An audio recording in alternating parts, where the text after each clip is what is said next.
I want to talk to you guys about what I believe to be the most versatile lens out there, and in my opinion, that's the 24-105. The fact that pretty much all of your major camera manufacturers are making a 24-105 should tell you that it's pretty versatile and a popular lens choice, and I'm going to tell you why. This really is the ideal lens to use for any run and gun style videography. So if you're shooting events, if you're shooting documentaries, even if you're shooting weddings. The reason that it's great for these kind of scenarios is that you have one lens and multiple focal lengths available. Now prime lenses are fantastic, you get a really shallow depth of field.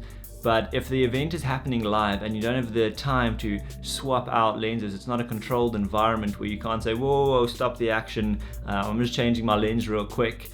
You want to have something that you can zoom in and it's going to be a little bit more versatile. If I were on a set and I had the ability to yell cut, change my setup, get my next shot, I would be using primes all of the time. But for specific use cases, you just don't have that option. Now, if it isn't already clear why I would use this lens over a prime in a run and gun situation, let me paint a picture for you. Recently, I was filming an event that was the grand opening for a new facility, and there was a ribbon cutting ceremony taking place. Standing in one position, I was able to zoom the lens to 24mm to get a nice wide establishing shot of the dignitaries picking up the scissors, getting ready to snip the ribbon. I very quickly zoomed to a 50mm focal length and saw the interaction between the dignitary and the person next to her as they were cracking jokes. I then had her hands taking the scissors and moving towards the ribbon, and I was able to zoom all the way to that 105 and get a nice tight shot of her cutting through the ribbon.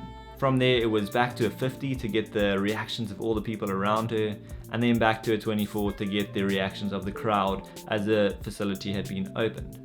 Now on a prime lens, my footage just wouldn't have been as compelling. It would either have been a wide or a mid or a tight shot, but there was no way I could get all three of those perspectives with one lens the way that I can with a 24-105. Now you might be wondering why I shot specifically at 24 and then at 50 and then at 105.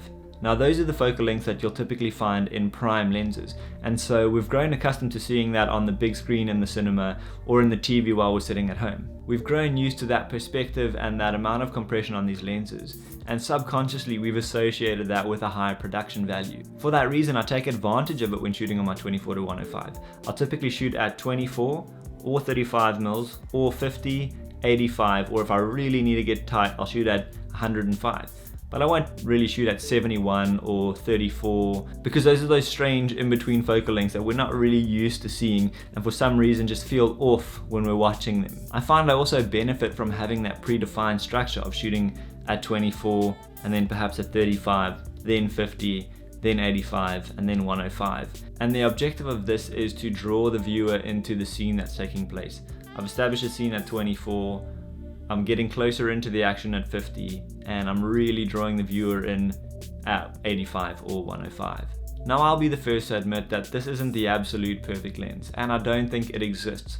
I think it's about finding the right tool for the job. And for run and gun style stuff, I really believe the 24-105 is the best tool out there. If you intend on shooting more architectural stuff or real estate work, or vlog, talking head kind of stuff, then your money would probably be better spent getting a super wide angle lens, something like the Sigma 14-24. But if you're looking for something extremely versatile and something I would recommend for shooting events, documentaries and weddings, the 24-105 is definitely the way to go. If you've made it this far, I really hope that you've learned something about the value that this lens has to offer when it comes to video production. I'd really appreciate if you liked this video and considered subscribing to the channel. I'll see you guys in the next video.